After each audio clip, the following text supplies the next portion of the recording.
arzimagan 70 ming dollarga uchastkani sotib olishlaringni bir qancha sabablarini aytib o'taman. Birinchidan pishirishda bo'lganligi, ikkinchidan mahallaning juda ham kengligi va ko'kalamzor, gulzor qilib tashlashga imkoniyatlar borligi.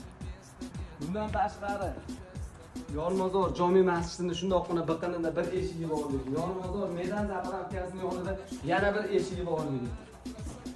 Bolalarimiz katta shinamligi va yorug'ligi, derazalari juda ham dahshat darajada qo'yilganligi va 11,5 sotiklik yer maydoni borligi. O'rtasida shundoqqina bo'lsa, ikkita farzandimizning uchastkasi bo'lishligi va bundan tashqari yana sizlarga eng kerakli joy kanalizatsiya borligi. Gaz, svet, suvlari borligi.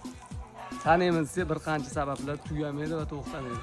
Atigi 70 ming dollar shundoq sanaymiz, notarius oldi berni qilib olamiz. Hoziroq qo'ng'iroq qilsangiz bo'ladi, past raqamlar qoldirib qo'yamiz.